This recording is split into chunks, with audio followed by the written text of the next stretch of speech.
World top 100 universities లో 100% scholarship తో admission పొందాలనుకుంటున్నారా? India's top competitive exams, IIT, NEET etcetera guidance కావాలన్నా, India and world top universities లో join అవ్వాలన్నా, students and parents కి career counselling కావాలన్నా, మీ కెరీర్ డెసిషన్ డబుల్ చెక్ చేసుకోవాలనుకున్నా 25 ఇయర్స్ ఎక్స్పీరియన్స్ డాక్టర్ సతీష్ గారిని సంప్రదించండి. నమస్తే, నేను మీ డాక్టర్ సతీష్ ఐఆర్ఎస్సీ మాట్లాడుతున్నాను. జాబ్ నోటిఫికేషన్స్ కూడా కొన్ని నేను చెప్పడం జరుగుతుంది. అంటే కొంచెం మంచి మంచి జాబ్స్, ఈ సమ్మర్ ఇంటర్న్షిప్స్ జాబ్స్ ఇది చెప్పడం సరిపోతుంది నాకు. బట్ ఎందుకంటే కొన్ని ఇంపార్టెంట్ జాబ్ నోటిఫికేషన్స్ ఎందుకు చెప్పాలంటే చాలామంది పిల్లలు అసలు కొన్ని రకాల ఎలాంటి జాబులు ఉంటాయి, మనం ఏదైనా ప్రిపేర్ అవ్వచ్చా లేదా ఈ గవర్నమెంట్ జాబ్స్ అన్నది కూడా కొంత అవగాహన కల్పించినట్లయితే అన్నీ నేను చెప్పకపోయినా సబ్సిక్వెంట్గా కొంత మీరు డిగ్ చేసుకుని కొంత నాలెడ్జ్ గెయిన్ చేసుకుని ముందుకెళ్ళే అవకాశాలు ఉంటాయి. యూపీఎస్సీ అంటే అందరికీ తెలిసిందే, union public service commission most prestigious commission in this country. Major exams అన్ని కూడా వాళ్ళు కండక్ట్ చేస్తారు. వాళ్ళు కండక్ట్ చేసి మేజర్ ఎగ్జామ్స్లో సిఏపిఎఫ్ అని ఒక ఎగ్జామ్ ఉంది. దానికి సంబంధించి ఈరోజు నేను మాట్లాడబోతున్నాను. సిఏపిఎఫ్ అందరికీ తెలిసిందే జనరల్గా. ఇదేదైతే అందులో అసిస్టెంట్ కమాండెంట్ రిక్రూట్మెంట్ ఏదైతే 2026 ఉందో ఎవ్రీ ఇయర్ కూడా యూపీఎస్సీ కండక్ట్ వాళ్ళ నోటిఫికేషన్ రిలీజ్ చేసి తీసుకుంటారు. 357 పోస్టులకి వేకెన్సీస్కి నోటిఫికేషన్ రిలీజ్ అవ్వడం జరిగింది. సో జనరల్గా యూపీఎస్సీ సివిల్ సర్వీస్కి ఎలాగైతే ఉంటుందో ఎగ్జామినేషన్ ప్యాటర్న్ సిడిఎస్కి లేకపోతే మిగతా వాటికి ఎలాగైతే ఉంటుందో దీనికి కూడా అదే ఉంటుంది. బట్ కాకపోతే ఈ ఎగ్జామ్ వచ్చేటప్పటికి ఈ యొక్క ఆబ్జెక్టివ్ అండ్ డిస్క్రిప్టివ్ రెండు రకాలుగా మనకు ఉంటుంది. అఫ్కోర్స్ నెంబర్ ఆఫ్ వేకెన్సీస్ ఎన్ని ఉన్నాయన్నది ఇప్పుడు నేను చెప్తాను. బార్డర్ సెక్యూరిటీ ఫోర్స్ బిఎస్ఎఫ్ అంటాం. బార్డర్ సెక్యూరిటీ ఫోర్స్లో ఒక 108 వేకెన్సీస్ వాళ్ళు అనౌన్స్ చేయడం జరిగింది. Central reserved police force CRPF 106, central industrial security force 70 అంటే సిఏఎస్ఎఫ్ అంటారు. అలాగే సహస్ర సీమా బాల్ ఎస్ఎస్బి అని చెప్తాం మన 53. అలాగే Indo Tibetan border force ITBP 12, మొత్తం 349. ఈ ఫోర్స్ గురించి చెప్పినప్పుడు ఒక రకమైనటువంటి ఎగ్జైట్మెంట్ నాకు అనిపిస్తుంది. ఎందుకంటే నేను నార్త్ ఈస్ట్లో పనిచేశాను కాబట్టి సైట్లో టన్నల్స్ ఉంటాయండి. ఆల్మోస్ట్ ఒక 2 కిలోమీటర్స్ 3 కిలోమీటర్స్ టన్నల్స్ వర్క్ చేస్తూ ఉంటాం. రైల్వే ప్రాజెక్ట్స్ అంటే పెద్ద పెద్దవి. మామూలుగా మీరు చూసి ఇక్కడ రైల్వే ప్రాజెక్టులు వేరు ఉంటాయి. నార్త్ ఈస్ట్లో నిజంగా సివిల్ ఇంజనీరింగ్లో మంచి ఎక్స్పీరియన్స్ రావాలి, మంచి నాలెడ్జ్ రావాలి అనుకుంటే, ఎక్స్పోజర్ కావాలి, మంచి హై ప్యాకేజెస్ కావాలనుకున్నట్లయితే కళ్ళు మూసుకుని without any second thought north ఈస్ట్కి వెళ్ళి పనిచేయాలి ఈ ఏజ్లో ఉన్నప్పుడు. ఎందుకంటే అక్కడ వచ్చే ఎక్స్పోజర్తో కంపేర్ చేస్తే వేరే ఇట్లా ఉంటుంది. ఇక్కడ ఏమో అన్ని బిల్డింగ్లు తప్ప ఏం కనపడవు. ఇక్కడ ఏ ఇరిగేషన్ ప్రాజెక్టులు బిల్డింగ్లు తప్ప అన్ని ప్లెయిన్ టెర్రైన్లో నేర్చుకున్నప్పుడు రియల్ ప్రాజెక్ట్ ఎక్స్పీరియన్స్ రాదు. చేసినప్పుడు మేము ఎప్పుడైనా సైట్కి వెళ్ళాలన్నప్పుడు ఎక్కువగా మేము ల్యాండ్ ఎక్విజిషన్స్కి వాటికి వీళ్ళతో ఎక్కువగా మాకు సెక్యూరిటీ ఫోర్సెస్తో మాకు కనెక్షన్స్ ఉంటాయి. ఈ ఆర్మ్డ్ ఫోర్సెస్తో బేసికల్గా ఈ యొక్క సిఏపిఎఫ్ అనేది ఏదైతే ఉంటుందో బేసికల్గా వాళ్ళు ఏం చూస్తారో ఇంటర్నల్ సెక్యూరిటీని మీకు చెప్పిన అబ్జర్వ్ చేస్తే ఇంటర్నల్ సెక్యూరిటీ ఉంటుంది, బార్డర్ సెక్యూరిటీ ఉంటుంది, ఇండస్ట్రియల్ ప్రొటెక్షన్ ఉంటుందండి, అట్లాగే కౌంటర్ ఇన్సర్జెన్సీ, ఇలా బేసికల్గా 4 రకాలుగా వీళ్ళు ప్రొటెక్ట్ చేస్తూ ఉంటారండి భారతదేశాన్ని.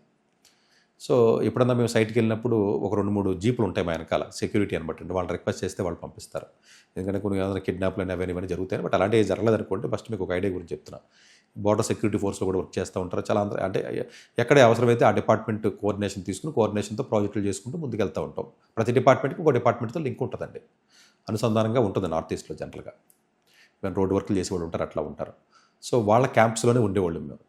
సో లిక్కర్ అయితే అన్లిమిటెడ్, బట్ నేను నాకంటే పెద్ద ఎక్కువ అలవాట్లేదు కాబట్టి, but high quality defence guest హౌసెస్లో వాటిల్లోనూ వీటిలోనూ ఫుడ్ కానీ అది కానీ వాళ్ళు సప్లై చేసేవారు చక్కగా. ఎవరైనా గెస్టులు ఉంటే మేము అలాగే వేరే డిపార్ట్మెంట్ వాళ్ళు వెళ్ళినప్పుడు మేబీ కొంత రిమోట్ ప్లేస్లో అయినప్పటికీ కూడా మేబీ అఫ్కోర్స్ కేవీ స్కూల్స్ అవి ఉంటాయి. పిల్లలందరినీ జనరల్గా వాళ్ళు ఢిల్లీలో అక్కడెక్కడ పెడతా ఉంటారు పేరెంట్స్, లేకపోతే గౌహతి అస్సాంలోను. బట్ జాబ్ పర్స్పెక్టివ్లో కానీ క్వాలిటీ ఆఫ్ లైఫ్ కానీ ఫెసిలిటీస్ కానీ ఉంటాయండి. ఆఫీసర్ క్యాడర్ కాబట్టి, ఎందుకంటే గెస్టెడ్ ఆఫీసర్ పోస్టులు అండి. మేబీ ఇందులో కొంత సీనియారిటీ వచ్చిన తర్వాత ఢిల్లీలో పనిచేస్తారు. నా ఫ్రెండ్స్ చాలామంది ఉన్నారండి సిఎఫ్ఈఎఫ్లో పనిచేసే వాళ్ళు చాలామంది ఉన్నారు. ఎందుకంటే అక్కడ వర్క్ చేసినప్పుడు వీళ్ళతో ఎప్పుడైనా ఢిల్లీ మీటింగ్ వెళ్ళినప్పుడు వీళ్ళ దగ్గరికి డిఫెన్స్, ఎందుకంటే డిఫెన్స్ వాళ్ళు ఇంత మనీ అని డిపాజిట్ చేస్తే రైల్వే వాళ్ళు మేము ప్రాజెక్టులు చేస్తాం అనమాట. యాక్చువల్గా మీకు నార్త్ ఈస్ట్లో చేసి రైల్వే ప్రాజెక్ట్స్లో చాలా ప్రాజెక్ట్స్ డిపాజిట్ వర్క్స్ అంటారు. వాటిని డిపాజిట్ వర్క్స్ అంటే ఈ యొక్క డిఫెన్స్ వాళ్ళు మనీ మాకు డిపాజిట్ చేస్తే, మాకు అంటే ఇండియన్ రైల్వేకి డిపాజిట్ చేస్తే ఆ పర్టికులర్ మనీతో ప్రాజెక్ట్స్ ఎగ్జిక్యూట్ చేసి వెళ్తాం కాబట్టి ఆ కోఆర్డినేషన్ అయితే ఉంటాయి. మీటింగ్స్ అన్నీ కూడా ఎక్కువగా ఢిల్లీలో కామన్ మీటింగ్స్ అవి ఉంటాయి, వెళ్తూ ఉండేవాళ్ళు. వీళ్ళతో కోఆర్డినేషన్ అంతా చాలా సరదాగా చాలా హ్యాపీగా అనిపించేది నాకైతే అని. బట్ ఎనీవే నేను ఎందుకు ఇది చెప్తున్నానంటే మరీ అంత బాధాకరంగా ఇబ్బందికరంగా ఉండే జాబ్ అయితే కాదు. ఆఫ్ కోర్స్ ఫ్యామిలీ కొంచెం దూరంగా ఉండాల్సిన అవసరం ఉంటుంది. బట్ ఆఫీసర్ క్యాడర్ కాబట్టి ఇనీషియల్ స్టేజ్లో అలా ఉంటుందంటే తర్వాత ఆటోమేటిక్గా ఢిల్లీ కానీ మిగతా ప్లేసుల్లో అంటే బోర్డర్ సెక్యూరిటీ ఫోర్స్ లేదా ఇంటర్నల్ సెక్యూరిటీ అంటే ఎక్కడో మీరు ఏదో అనుకున్నట్టుగా అన్నీ ఒక చోటే ఉండవండి. మిగతా అడ్మినిస్ట్రేటివ్ పోస్టులు ఉంటాయి, అందులో చాలా రకరకాల కేటగిరీస్ ఉంటాయి. ఈ యొక్క డెడ్ లైన్ వచ్చేటప్పటికి మార్చి 12వ తారీఖున ఇది ఉంటుందండి. 20వ తారీఖు ఆన్లైన్ అప్లికేషన్ ఫిబ్రవరి ఓపెన్ అయ్యింది. మార్చి 12వ తారీఖున మీకు డెడ్ లైన్ ఉంటుందండి. ఈ యొక్క అప్లికేషన్కి సంబంధించినటువంటిది ఏదైతే మీకు పేపర్స్ 2 రకాలు ఉంటాయండి. ఒకటి అంటే ఆఫ్ కోర్స్ మీకు ముందు చెప్తానండి. ఒకటి రిటర్న్ ఎగ్జామినేషన్స్ రాయాలి, paper 1 paper 2. So paper 1 paper 2 exam ఏదైతే ఉంటుందో ఆల్మోస్ట్ ఒక 500 మార్క్స్ వరకు మీకు అది ఉంటుందండి. అట్లాగే ఈ రిటర్న్ ఎగ్జామినేషన్ పేపర్ 1 పేపర్ 2 తర్వాత ఫిజికల్ ఎఫిషియన్సీ టెస్ట్ అంటారండి. ఫిజికల్ ఎఫిషియన్సీ టెస్ట్ అంటే మీరు ఏంటంటే ఒక 100 మీటర్లు 16 సెకండ్లో నడవాలి, అమ్మాయిలు అయితే 18 సెకండ్లో, 600 మీటర్లో 800 మీటర్లో ఇట్లా ఉంటుందండి. సో ఒక 4 లేకపోతే హై జంప్ లాంగ్ జంప్ ఉంటుంది, లేకపోతే షార్ట్ ఫుట్ ఉంటుంది. సో ఇట్లాంటి ఒక 4-5 ఉంటాయండి. ఆ 4-5 రకాల టెస్ట్లు ఏవైతే ఉంటే పెద్ద కష్టమైన టెస్ట్లు ఏం కాదు, దాని గురించి మీరు పెద్ద ఇవ్వాల్సిన అవసరం లేదు. పీఈటీ టెస్ట్ అంటారండి, యాక్చువల్గా ఫిజికల్ ఎఫిషియన్సీ టెస్ట్ అంటారండి. దీని తర్వాత ఫిజికల్ స్టాండర్డ్ టెస్ట్ అని ఉంటుందండి, పిఎస్టీ అని ఉంటుందండి. తర్వాత వచ్చేటప్పటికి ఇంటర్వ్యూ అండ్ పర్సనాలిటీ టెస్ట్ ఉంటుంది, తర్వాత మెడికల్ ఉంటుంది, ఫైనల్గా మెరిట్ లిస్ట్ ఉంటుందండి. 6 రకాలుగా ఎగ్జామ్ అనేది జరుగుతుంది. ఈ యొక్క 6 రకాల ఎగ్జామ్ దాంట్లో ఫస్ట్ స్టేజ్ 1 స్టేజ్ 2లో ఏదైతే మీకు ఫస్ట్ ఆబ్జెక్టివ్ ప్యాటర్న్లో ఉంటుందండి, ఎంసీక్యూలో ఉంటుంది మనకి. ఈ ఎంసీక్యూల్లో జనరల్గా సివిల్ సర్వీస్ ఎగ్జామ్ ప్రిలిమ్స్లో 2 పేపర్స్ ఉంటాయి, సీసాట్ అండ్ జనరల్ స్టడీస్. 2 పేపర్ల సిలబస్ మొత్తం కలిపెత్తి పేపర్ 1 అనుకోండి. అంటే జస్ట్ మీకు అర్థం అవ్వాలి కాబట్టి నేను ఆ భాషలో చెప్తున్నాను. అంటే రఫ్గా టోటల్గా 450 మార్క్స్ అనుకున్నట్లయితే 450 అండి, 500 కదా, 450 ఉన్నట్లయితే 250 మార్క్స్ వచ్చేటప్పటికి ఆబ్జెక్టివ్ ప్యాటర్న్లోనే ఉంటుంది. ఆబ్జెక్టివ్ ప్యాటర్న్ ఓన్లీ 2 గంటలు మాత్రమే టైము సివిల్ సర్వీస్ ఉన్నట్టుగానే. 250 మార్క్స్ 200. మీరు పార్ట్ బి డిస్క్రిప్టివ్ మార్కు తక్కువ 200, టైం మాత్రం 3 గంటలు, అది డిస్క్రిప్టివ్ కాబట్టి. సో పేపర్ 1 వచ్చేటప్పటికి మీకు జనరల్గా ఏదైతే రెగ్యులర్గా syllabus polity, geography, history, even reasoning, English మొత్తం ఏదైతే మీకు క్వాంటిటీ యాప్టిట్యూడ్ కానివ్వండి, జనరల్ సైన్స్ కానీ, కరెంట్ అఫైర్స్ కానీ, ఎన్విరాన్మెంట్ ఏదైతే మొత్తం మెంటల్ ఎబిలిటీ అన్నీ కలిపి సివిల్ సర్వీస్లో ఉన్న పేపర్ 1 పేపర్ 2 పేపర్లో ప్రిలిమ్స్లో ఉన్న మొత్తం సిలబస్ అంతా దీంట్లో ఉంటుందండి. ఓవరాల్గా చూసుకున్నట్లయితే 125 క్వశ్చన్స్ ఇవ్వడం జరుగుతుందండి. 250 మార్క్స్ అండి.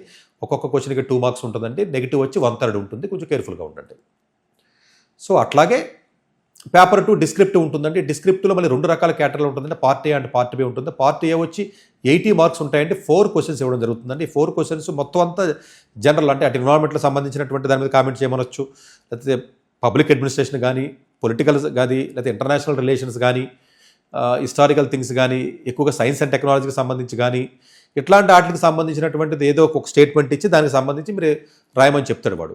సో అవి జనరల్గా ఒక 6-5 ఇస్తాడు, ఇచ్చి 4 రాయమంటాడు. అది పార్ట్ ఏ పేపర్ 2లో. అంటే పార్ట్ ఏలో ఒక్కొక్క దానికి 20 మార్కులు వేసుకుంటే 80 మార్కులు అక్కడికి పోయినాయి. పార్ట్ బిలో 120 మార్కులు అండి. 120 మార్కులు అంటే మొత్తం అంతా లాంగ్వేజ్ స్కిల్స్ అండి. మొత్తం అంతా రీడింగ్ కాంప్రహెన్షన్స్లో 20 మార్కులు, అట్లాగే ప్రిసైజ్ రైటింగ్లో 15, అంటే కొంచెం చాయిస్ ఉంటుందండి.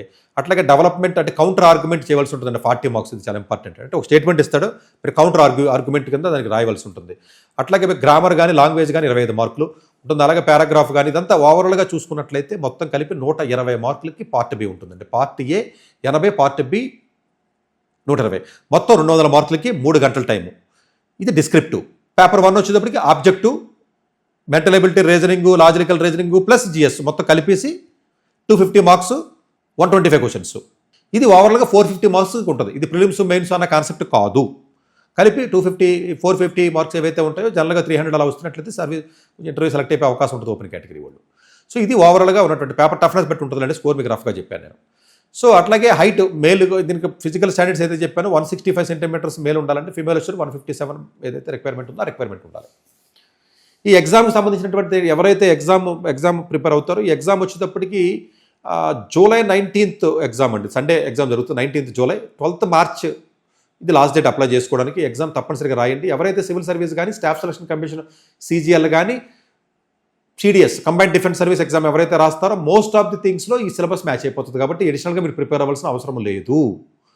కాకపోతే పేపర్ ప్యాటర్న్లో కొంత డిఫరెన్స్ ఉంటుంది కాబట్టి ఆ కొంత డిఫరెన్స్ మీరు అబ్జర్వ్ చేయొచ్చు. ఎందుకంటే డిస్క్రిప్టివ్ పేపర్ ఆల్రెడీ రాస్తారు, మీకు మిగతా ఎగ్జామ్స్లో ఉంటుంది.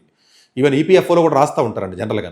సో అందు గురించి ఏంటంటే మీకు ఇబ్బంది ఉండదు. EPFO రాసినప్పుడు అంటే ఆ సిలబస్ వేరే ఉంటుంది, కొంత ఎకనామిక్స్ అది ఉన్నప్పటికీ కూడా జనరల్ స్టడీస్ అది ఉంటుంది కాబట్టి కొంచెం జాగ్రత్తగా ప్లాన్ చేస్తే కొట్టేచ్చింది. ఇది పెద్ద కష్టమైన ఎగ్జామ్ అయితే కాదు. ప్రాబబ్లీ కొంత గైడెన్స్ ఉంటే చాలు. ఎస్ఏ రైటింగ్ కొంచెం జాగ్రత్తగా ఉండాలి. Prelims I don't think it will be difficult. Civil service అంత డిఫికల్ట్ అయితే ఉండదు. అలా CGL అంత డిఫికల్టీ కూడా లేదు. నేను చూశాను మన పేపర్. యాక్చువల్గా CGL కొంచెం డిఫికల్టీ ఉంటుంది, బట్ దాని అంత డిఫికల్టీ కూడా లేదు. బట్ అంత సిలబస్ కూడా లేదు. ఈవెన్ EPFO అంత సిలబస్ కూడా మీకు లేదు. జస్ట్ కొంచెం రాయడం రావాలండి. జస్ట్ ఒక ఆర్గ్యుమెంట్ ఇస్తే, కౌంటర్ ఆర్గ్యుమెంట్, ఒక ఇష్యూ ఇస్తే ఎస్ఏస్ రాయడం, అవి చాలా ఈజీగానే ఉంటాయి, పెద్ద కష్టంగా ఏమి అనిపించవు. మరి కాకపోతే అఫ్కోర్స్ మీరు ఎలా అంటే సార్ మీకు అన్ని తెలుసు కాబట్టి మీకు ఈజీ అని అంటారు, కానీ బట్ కొంచెం లాజికల్గా కొంచెం అనలిటికల్ పవర్ ఉన్నట్లయితే ఉంటుంది. దీనికి మీరు బిఏలో బేకావులో చెత్త చెదారం చదివేసి ఈ రాద్దామంటే కుదరదు. ఎందుకంటే మీకు అనలిటికల్గా లాజికల్గా ఇంటర్ప్రిటేషనల్గా డాట్స్ కనెక్ట్ చేస్తూ మోస్ట్ ఎఫెక్టివ్గా విత్ ఇన్ ద టైంలో ఆ ఎస్సేని రాయగలగాలి. కాబట్టి కొంత మంచి అండర్ గ్రాడ్యుయేషన్ డిగ్రీ మంచి కాలేజీలో చదివిన స్టూడెంట్ ఎవరైనా ఉన్నట్లయితే ఒక్క అటెంప్ట్లో కొట్టేస్తాడు. ఇది రోడ్డు పక్కన బీఏ బేకాములు BA+ IASలు చదివిన చెత్తేదవాళ్ళు ఎవరైతే ఉంటారో, చెత్త ఇన్స్టిట్యూట్లు ఎవరైతే ఉంటారో వీళ్ళు 10 సార్లు రాసిన రాదులకి. Anyway thank you very much. Doctor S Satish గారు ఏపీ తెలంగాణ విద్యార్థులకు సుపరిచితమైన పేరు. సతీష్ గారు 2001 UPSC పరీక్షల్లో ఇండియన్ రైల్వే విభాగంలో ఉద్యోగం సాధించారు. సతీష్ గారు చదివిన చదువులు engineering, MTech, MBA executive MBA, MSc, MBA HR, MS psychology లాంటి పోస్ట్ గ్రాడ్యుయేషన్ డిగ్రీతో పాటు డాక్టరేట్ కూడా చదవటం జరిగింది. సతీష్ గారు నిరంతర విద్యార్థి. అలాగే సతీష్ గారు పలు ప్రతిష్టాత్మక కాంపిటేటివ్ పరీక్షలో UPSC నిర్వహించే సివిల్ సర్వీస్ పరీక్షలో 179వ ర్యాంక్, అలాగే ఇంజనీరింగ్ సర్వీస్ లో 24వ ర్యాంక్, గేట్ ఎగ్జామ్ లో 4వ ర్యాంక్, క్యాట్ ఎగ్జామ్ లో 99.8%, GMAT 76 స్కోర్, ఇలా పలు కాంపిటేటివ్ ఎగ్జామ్స్ లో మొదటి ప్రయత్నంలోనే ఎన్నో ర్యాంకులు సాధించారు. ఎన్ని క్వాలిఫికేషన్ డిఫరెంట్ పరీక్షలో ర్యాంకులు సాధించిన వ్యక్తులు మన ఇండియాలో చాలా అరుదనే చెప్పాలి. ఇలాంటి అకాడమిక్ లో పరంగా, కాంపిటేటివ్ పరంగా ఎన్ని ర్యాంకులు సాధించడంతో పాటుగా గవర్నమెంట్ ఉద్యోగం చేస్తూ పలు అవార్డులు తీసుకున్నారు. సతీష్ గారికి జోనల్ లెవెల్లో general manager award, all India లెవెల్లో నేషనల్ లైఫ్ టైమ్ అచీవ్మెంట్ గుర్తింపు దక్కాయి. అక్రిసియేషన్ of president lifetime Sevashri award Andhra Pradesh మంత్రి నుంచి అందుకున్నారు. వీటితో పాటు పలు రకాల అవార్డులను అందుకున్నారు. ఎన్నో ప్రతిష్టాత్మక ఆర్గనైజర్స్ పర్మనెంట్ మెంబర్ గా ఉన్నారు. కష్టపడి పైకి వచ్చిన వ్యక్తి కావటం వల్ల గత 20 సంవత్సరాల నుంచి ఎంతో మంది చిన్నపిల్లల దగ్గర నుంచి 5, 6 తరగతుల విద్యార్థుల నుంచి పెద్ద పెద్ద PG, PhD కాలేజీలకు వెళుతూ విద్యార్థులకు అవగాహన కల్పిస్తుంటారు. ప్రతి విషయం పైన డాక్టర్ సతీష్ గారు స్పష్టమైన అవగాహన కలిగి ఉన్నారు. డాక్టర్ సతీష్ బలంగా నమ్మే సూత్రం ఏంటంటే అవేర్నెస్ ఈజ్ ఎవ్రీథింగ్. మనిషికి అవేర్నెస్ ఉంటే ఏదైనా సాధించగలరు.